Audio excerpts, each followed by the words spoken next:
right, good evening. So I know that people are at, there's a couple of different choices of places where people are, and so I know that we're recording this for others. So we will proceed as if, Kevin, you aren't the only other one in the room. So, Okay. But we certainly will welcome dialogue and such as we go along. So as the title suggests, this is focused on NXT GEN MED and Summer Quest. And just briefly, as an introduction, we know that Rochester is an innovation hub and home to the technologies and practices that underlie the future of healthcare. And we feel it's really important to reinforce there's tremendous value with all the players across the spectrum of education institutions and established and startup industries within Rochester. And even more so as we, what can be gained through collaboration rather than the sum of separate competing parts. STEM Forward is a nice example of this kind of collaborative spirit that really is part of what we find here locally. So for educators, a paradigm shift is essential. Institutions and administrators must move away from a siloed mindset and view the total arc of students' development from K-12 through post-high school learning and into a rewarding career. So this session is going to focus on NXT GEN MED.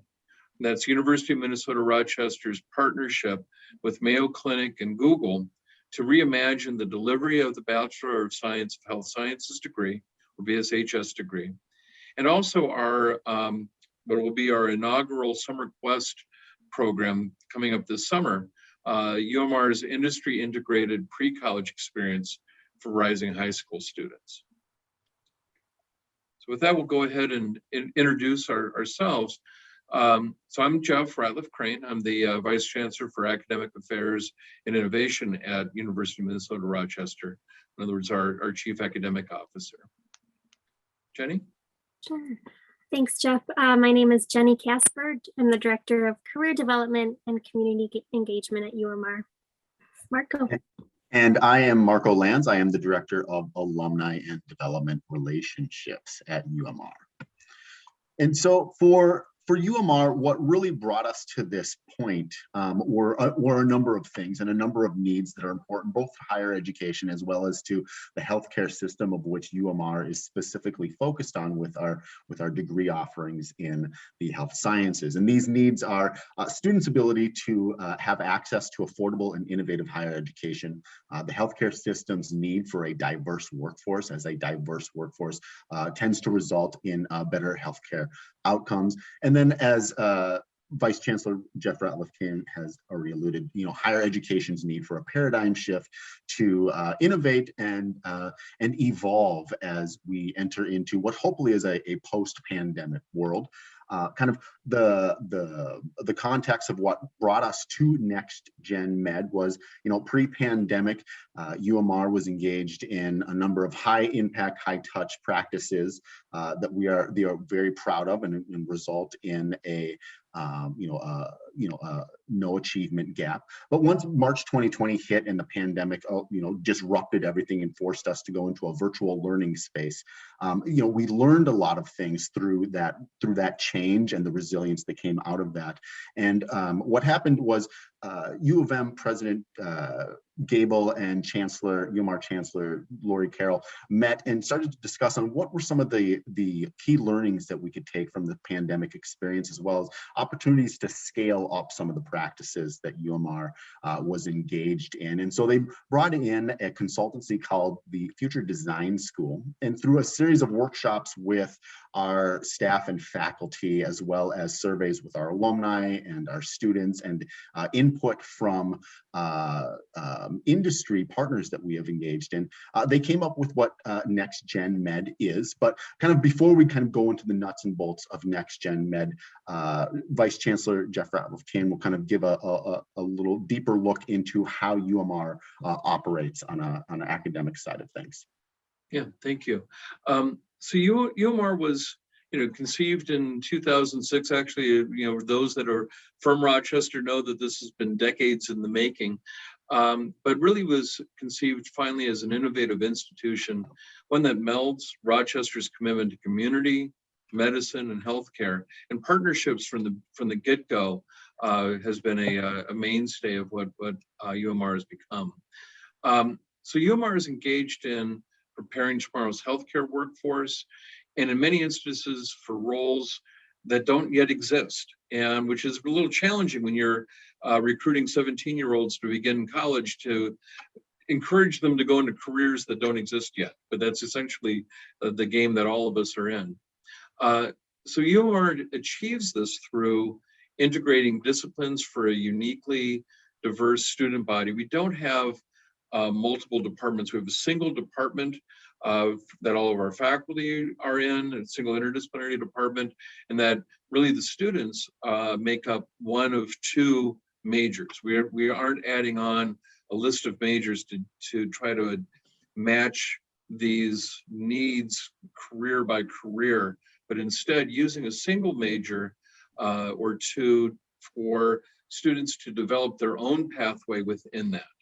So what are the shared aspects of learning that anybody going in the healthcare or sciences needs, and then providing room and space and ability for students to really explore within that and become, to the point of their capstone, which is a full year-long experience, the opportunity to really make it their own. As Marco alluded, we have really taken all of the high impact practices that have been recommended by the Association of it's the AAUP, the Association of Academic Colleges and Universities. And that includes living learning communities where our students, really build cohorts together, as well as attending classes together along the way, especially in those first couple of years. Providing the flip style of instruction across the board, where they're doing much more of the individual learning and reading instead of lectures on their own, and then coming together to apply that and to work in groups to really practice what they're learning. Application of student success coaches, which goes beyond normal academic advising to really be more life advising and incorporating career advising. And I'm going to return back to that concept. And then also an element that we call Just Ask, which the typical model in college is for faculty to provide office hours where students need to seek them out, go into their space and place to ask questions, and Just Ask brings the faculty to the students. And they see each other asking questions, and it really breaks down barriers to seeking support. But within this, really, again, going back to partnerships, connecting with, especially Mayo Clinic, I mean, it's a stone's throw over here, and so many of our students are integrated within that. What is developed out of that is that UMR has been able to attract a student population that reflects Minnesota's demographics pretty closely. Out of our 632 undergraduate students this fall, for example, 85% were from Minnesota. And even that was fairly evenly broken down between those from the metro and other parts of the state. But about 36 to 40% are typically the first in their family to ever go to college. About, again, close to 40% are students of color. And around that same percentage tend to be families from lower income or eligible for Pell Grants, such that about 2/3 of our students fall into one of those three categories of traditionally underserved students. Importantly, what we've been able to find is that by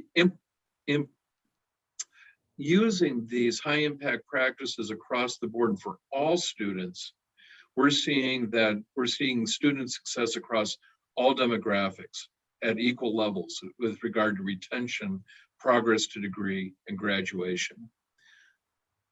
And with that, again, going back to that concept of the student success coaches and the capstones, we're really recognizing the extent that students are still developing well into their college, if not through the entirety of their college years. And part of that development is thinking about, what am I going to become? What am I going to do? Where are my passions and my skills? And again, through partnerships with industry and giving students a chance to explore, what we've been able to find is a number of different career pathways where they can take the singular major. Jenny? Thanks, Jeff. As you mentioned, the different pathways we're seeing, and so many students do come in thinking patient care. So they are used to quite a few of those healthcare positions that are patient care related. But we are seeing more and more students graduating in these 6 areas. So these are our 6 career pathways at UMR. So they come into that degree that does do that integrated learning, and they're able to explore. And so they don't get behind as they try to graduate in that 4-year time frame or less. So they're on track to do that, but also they have time to engage in experiential learning activities, and they find maybe they'll expand from oftentimes that patient care interest to some of these areas that are listed here. And I'm glad you also mentioned the capstone, because I think that's been just a great part of the degree program, specifically in that health sciences program, where students can set those learning outcomes, work with the UMR faculty, and also that coach to really decide what types of courses they want to build into that 4th-year learning experience, as well as what kind of activities and experiential learning opportunities they want to build into that year as well. So just kind of going along those, I did want to mention specifically some of those opportunities are listed here, and this is really zoomed into Mayo Clinic as our largest employer partner and community partner. Some of the opportunities that students engage in are listed here. So mentorship, we're seeing more and more students. We have quite a few mentorship programs with Mayo. We're seeing more and more students participate in some of those. A lot of part-time employment opportunities, which has been really great as well, because students are able to realize, wow, I really do want to pursue this patient care role, or actually this has actually solidified my career journey to take one of the other pathways. We also have those academic partnerships that Jeff mentioned earlier. So those are listed here as well. Volunteering opportunities with Mayo, so they get that patient interaction experience. We have some internships set up. And I would say probably our highest growing area with Mayo Clinic specifically is in research. So more and more of our students have been able to be in those Mayo Clinic research labs and do research with those folks at Mayo during their time at UMR. So how NXT GEN MED comes into this is now that you kind of have an understanding of the career pathways that UMR uses to approach, kind of students' academic journey, and then the experiential opportunities that students get mainly through engagement with Mayo Clinic due to its proximity to our campus.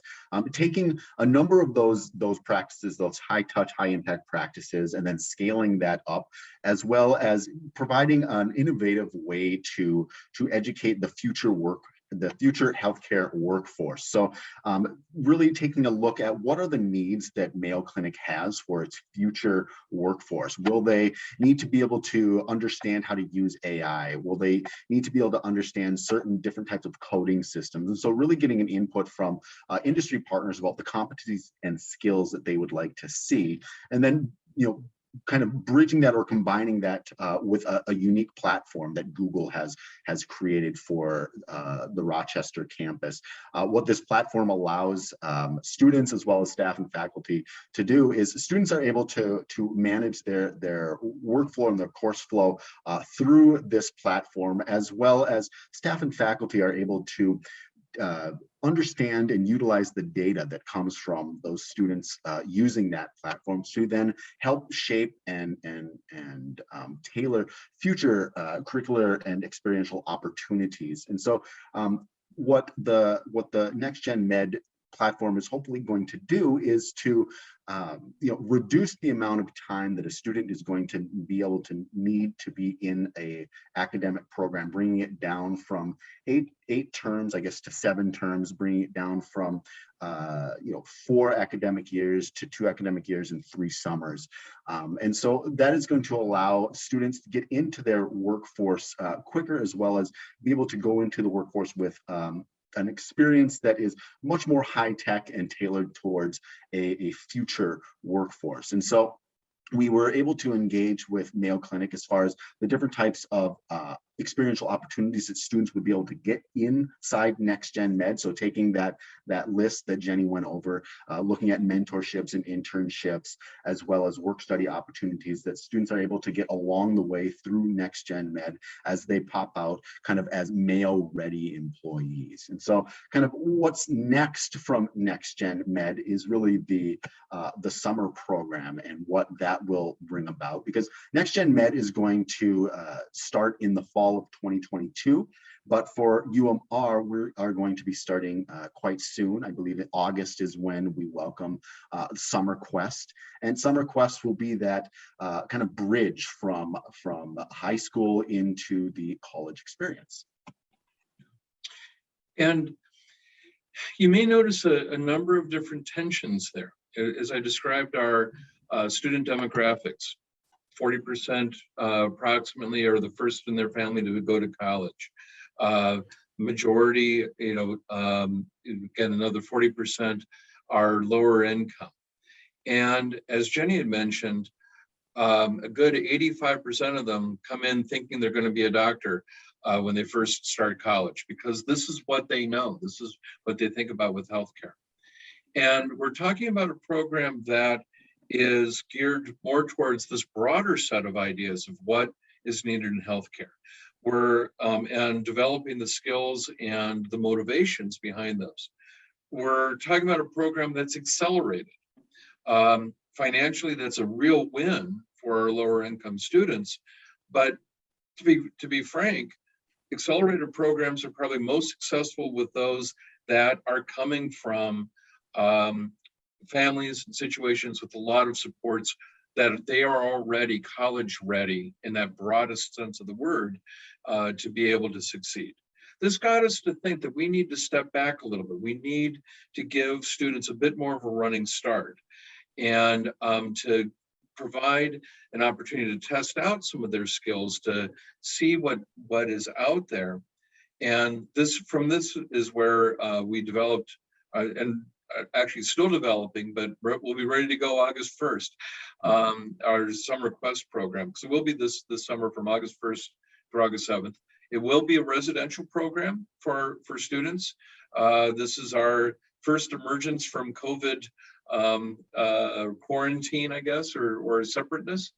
And it will be infused in that will be career development by introducing students to the different possibilities through, again, support and partnership with Mayo to be able to tour, see some of the things that are out, elements that are out there, bringing in guests to explain and explore different elements that exist, but very much hands-on, very much focused on themes that, related to healthcare that the students will be working with and exploring, really from a college level of analysis, but infusing in broader developmental ideas and those broader soft skills, if you will, as part of the program.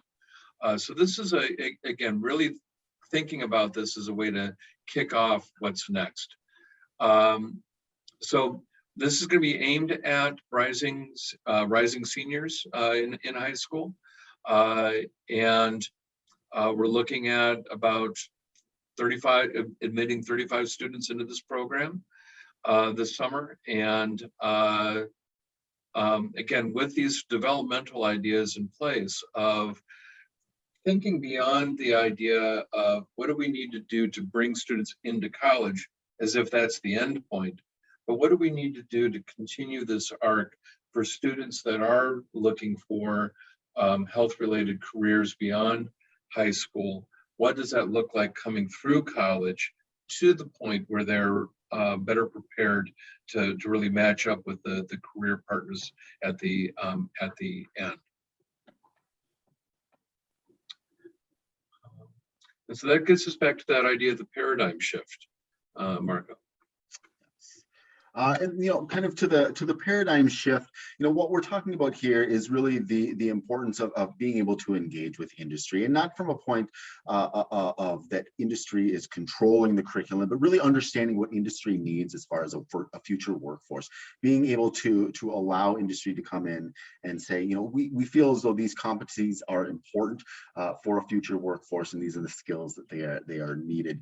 Again, not necessarily tailoring to a specific role, but again, tending towards competencies and skills. And so as far as that paradigm shift, it's important for educators, for researchers to understand the data behind that, to understand the importance of how a student is learning, and how the input from the industry is able to integrate with that new curriculum. The important thing is that experiential learning part. For UMR, being able to have students who are in a clinical setting, in a laboratory research setting, it's important for them to get that hands-on experience. So being able to bring in experiential learning with industry integration is important, and again, that kind of changes the general tone of higher education in the traditional sense. And it's important to be able to look at innovative practices where industry integration can take place. And the other thing is being able to partner with a good partner. The size of Mayo Clinic compared to the size of UMR presents certain challenges for us, but it's also a unique opportunity for our students to be able to engage in a number of different experiences that go beyond patient care. As we were talking about, those students coming in wanting to be a doctor or a nurse, but then popping out doing something maybe quite different. And so it's important for our faculty members and our students to be able to shift in their mindset with regards to that. And then the next thing is just being able to scale up. We've taken a lot of practices, whether it's Just Ask or it's that flipped classroom model, and being able to take that and scale it to a size that we are able to take in a larger class size. So those are some of the components of the paradigm shift. Jeff, do you have anything else to add to that? Well, I think in heading to the next slide, we've been extolling the virtues of partnerships and of creating, these ideas of working together, and they're not without, some level of peril and challenge. At the very least, any partnership, and this is something that has come back to us, very often, is not the central task of any particular entity. As it has been shared with us, this is stuff that people are doing at the corner of their desk. You've got your main job, and then there's these other items. And so it does take, very careful work to connect partners along the way, even with motivated partners, to really pull the individuals together on a regular basis, continue that communication. And I think as part of that, recognizing when to step away from some of the partnerships as well. But being very, in this past year, with all the challenges that so many have had with maintaining the, just the regular work under the COVID pandemic situation, the idea of, even though Next Gen Med in some ways was set into motion because of our experiences with COVID, it's also made it challenging to get a new partnership and a new initiative going. That also means, of course, bringing on board faculty and staff as invested partners, and with this kind of separate forms of communication, we've been presented with some challenges with that. Gratifying to know that well over almost a third of our entire workforce, including faculty and staff and all staff, have signed up to be part of the design sprint that will be taking place early this summer for the Next Gen Med curriculum. So the buy-in is there, but it's it's always, I think, that one of the bigger hurdles to maintain that. Combating some of the, with there's the question that was posted in the chat, if we advertised yet the Summer Quest program. And we've encountered some of the concerns, some of the issues of getting some of the advertising out for these programs as we're developing them.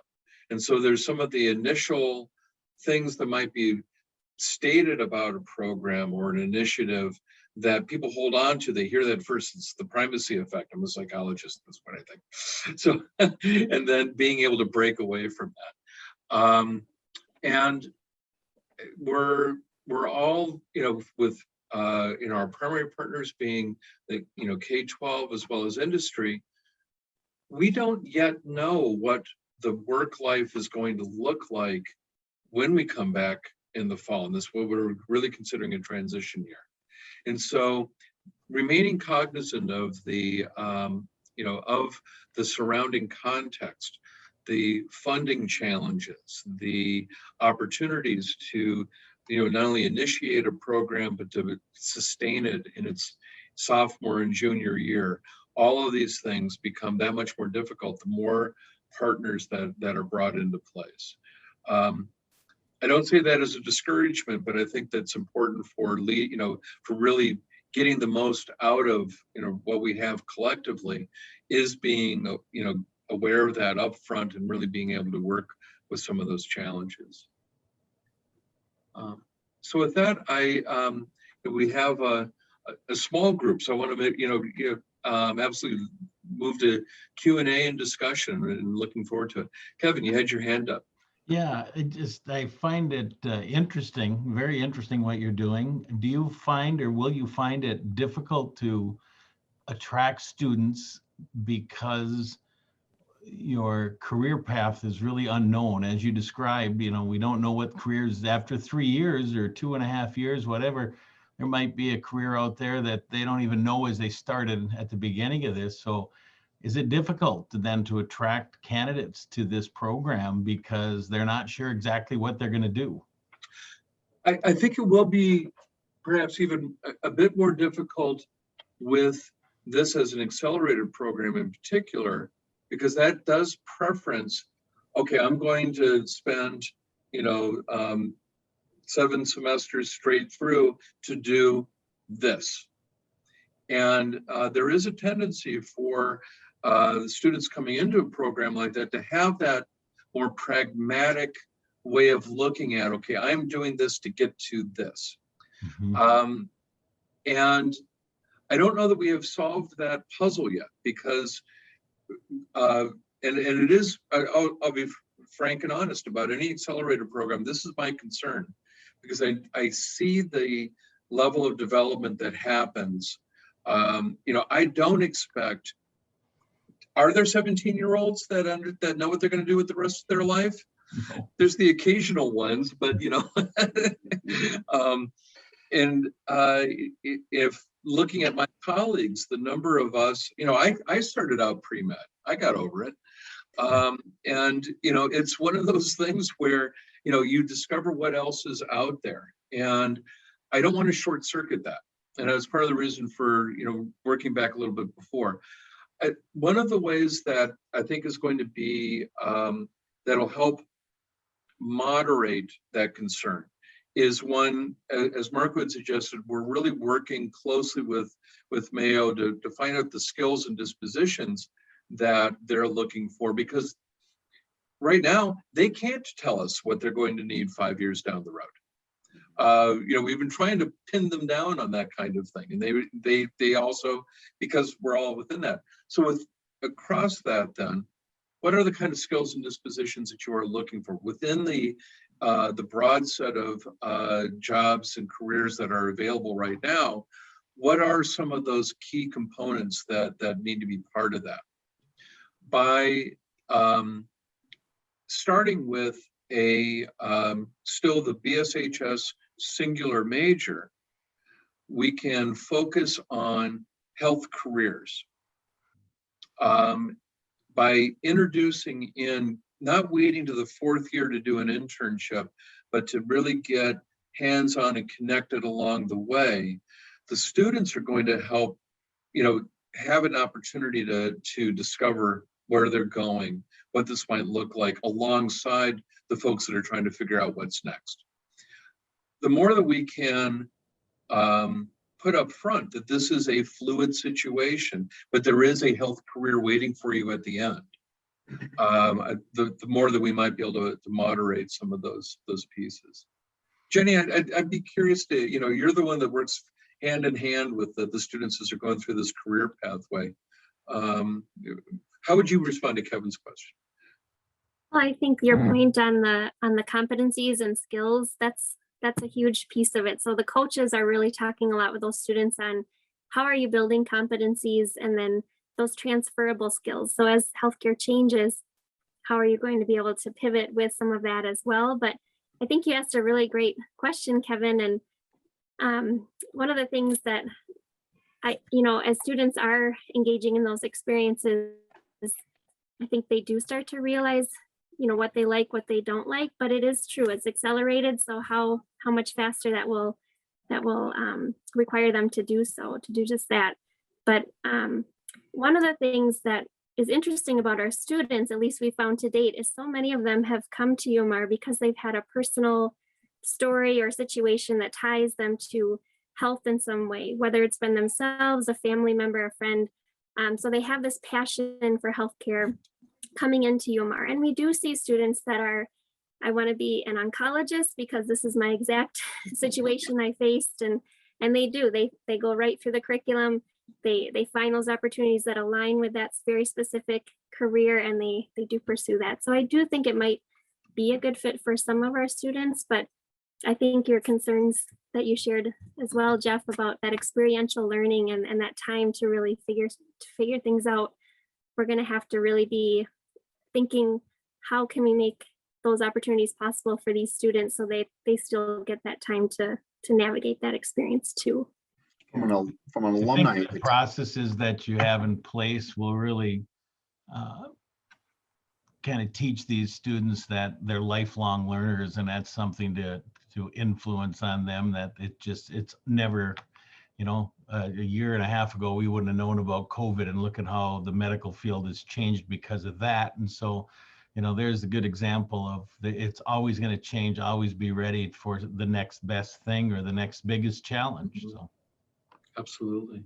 Marco, you're going to mention about. Oh, I was just going to add the importance of the experiential opportunities from the alumni perspective. In being able to chat with them, they often talk about the experiences that they've had at Mayo. Either that is affirming what they wanted to do or confirming that is not what they would like to do, and then make an adjustment change. So being able to put those experiential opportunities inside an accelerated program will be a challenge, but it's important that they occur there, because for them to have that hands-on experience really helps shape what they want to do and what their next step is going to be. Yeah, I think it's good. Yeah, I think there's been so many things that we've learned along the way. I consider not only when I was in college back in the early 80s, but also starting my teaching career at the very beginning of the 1990s. And it was clear that it was, there was something wrong with you, perhaps, if you were undecided, if you didn't have that idea of what I was going to do. And so that what I ended up, learning so much of was the number of students who would identify a firm path because they felt they had to. It becomes almost a part of an identity in a way. But you start peeling it back from the students and early on, and the number of students that will say, I'm going to be this, but you start peeling it back and realize that they mean really, I want something within this realm. And as Jenny was talking about, often from that personal experience, they have something that they can put a label on, but then are truly, deciding. Which is a better thing than undecided, that it's a journey, it's part of that path. But being able to reinforce that as one being expected and natural about that, but also as a how being in that state and of redeciding and changing that is all part of a process, first of all, and that it's not going to take them longer to finish. And again, I think that's part of the beauty of having a single major. It's not that somebody has to pick up a whole different set of requirements because they've changed from being, a biology major because they thought they're going to pre-med and then realize what they want to do is theater. It's, they're coming in within a realm. So it's going to be a little bit of that messaging. We're also anticipating that there's going to need to be some real self-match. An accelerated program isn't for every student, but it's a different delivery of our existing BSHS major. Thank you. I have a question to the Summer Quest. Yeah. Have you ever thought of doing something similar to that for teachers? I think it would be wonderful. We hosted Project Lead the Way 2 summers ago, and then COVID disrupted. Yep. Host them again, and I recognize that that's a very structured program for a smaller set of teachers, and I would love to expand out what we're doing in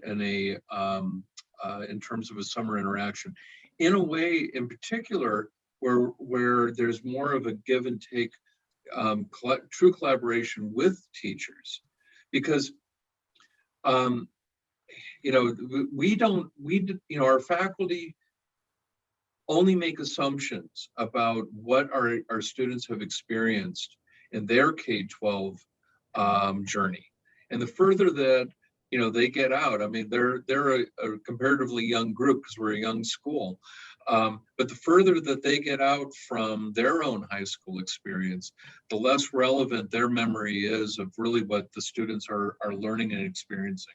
So we have a lot to continue to learn from our teacher colleagues and really understanding that. And I think the more that we've been really looking at building backwards as well as building forward and seeing ourselves as part of a continuum as opposed to, well, now you're this. I think it opens that door.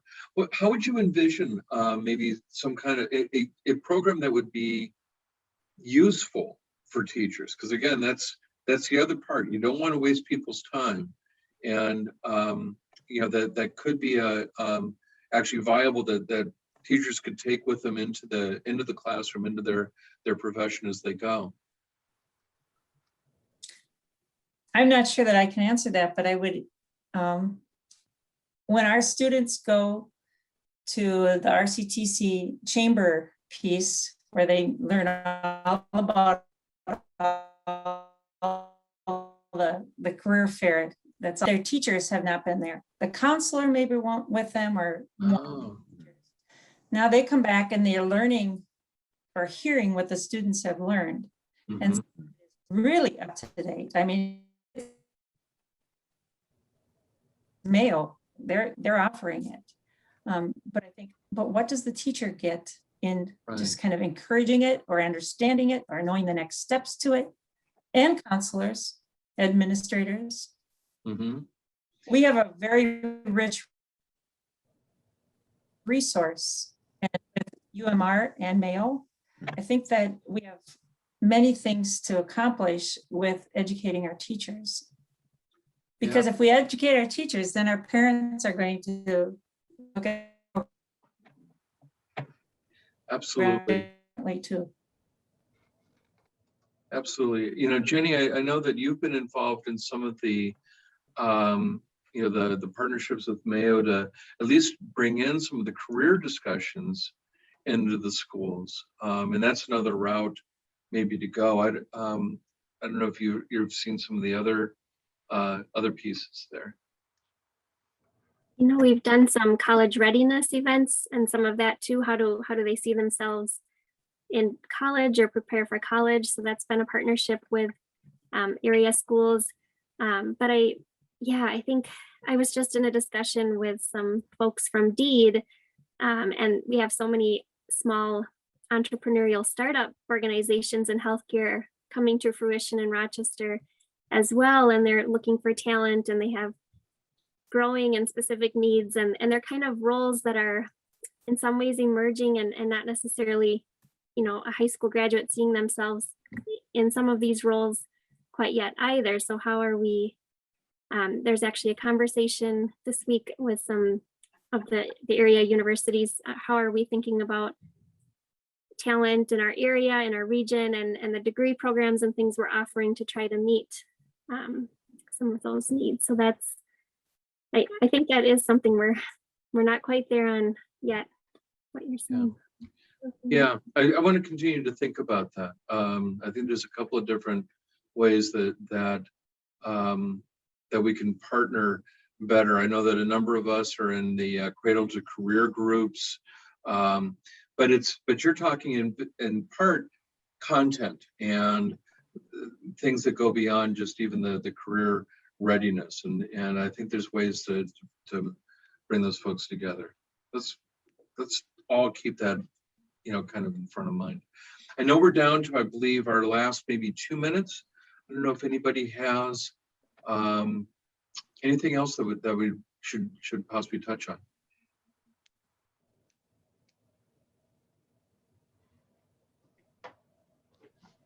So the Summer Quest program, we've done a little bit of a soft launch so far. I put in the chat in response to Jamie's question. We have a webpage with the application materials. Again, it's rising seniors that we're really targeting for this. The applications are open until May something, so there's a little bit of time yet. And the other thing that we were able to do was finagle enough funding out of the University of Minnesota. It'll be 100% paid for students. So it's a week-long residential program, food, lodging, and the courses, all the field trips and everything else completely covered. Plus we're recognizing that for lower income students, the idea of stepping away from the summer job could be a barrier to doing something like this. So again, we're providing a stipend for the students to make up for lost income during that week, so that we're not losing that critical group of students. So that's awesome. Very exciting. I want to say thank you. And I guess a comment that I have in regard to Kay's question, you know, oftentimes as all of us, as we went through high school, and you ask yourself, and you maybe ask your teacher, why do I have to learn this? You know, and that's really the piece where if we can help teachers to answer that question, why is this valuable to you? That would be good. You know, and the other piece of that, I thank you for doing this presentation tonight, and it's too bad that we don't see a pile of teachers on here, because they would have the opportunity right now to learn about this. So, you know, that's a whole nother challenge, is how do we get more of them to participate in an event like this to learn about what's out there. So I do thank you for your time. I agree. Thank you both for being part. Is there an opportunity for UMR to put together maybe something, a short clip that we could send out to the teachers to help them to understand some of the things that you are offering and kind of that next step? That's just a thought, because 3 of us that are on are covering a wide area. And if there was something that spoke a little bit of what this is and how teachers could be more educated to the next step of medicine. I also think Jamie and Kevin would agree to this, but our Rochester hub often gets offered much more than our outlying areas, and we're all representing outlying areas. So we're just so conscious of that, and we want to be able to spread it out into, because there are many people in our areas who are employed at many parents, community members. Absolutely. Yeah, Marco, it looked like you were taking some notes there. I think a quick a short YouTube video would be a very nice, very easy And we way can to push. share that. Appreciate that. Mhm. Okay, I think we are out of. Will the summer quest be sent out to our schools? How, do you know? Does anyone know? Yeah, so part of the marketing plan will be, and we are, because we're still in this kind of COVID time period, we don't want people having to fly in or something like that, where there's a lot, if we have to quarantine a student, we want somebody to be able to pick them up in a short order. So we're gonna recruit from the more local area. So reaching out directly to schools, working with our admissions office has those connections with many of the schools if we don't, and trying to get those materials out. Like I said, we're just now ready to launch the full recruitment on Summer Quest. So we should see that very, very soon. Which school are you? Thank you. Okay, thank you. Well, thank you, everyone. You can jump back to the main session, and then in about 8 minutes or so, the next group will start. Thank you all. Okay, thank you.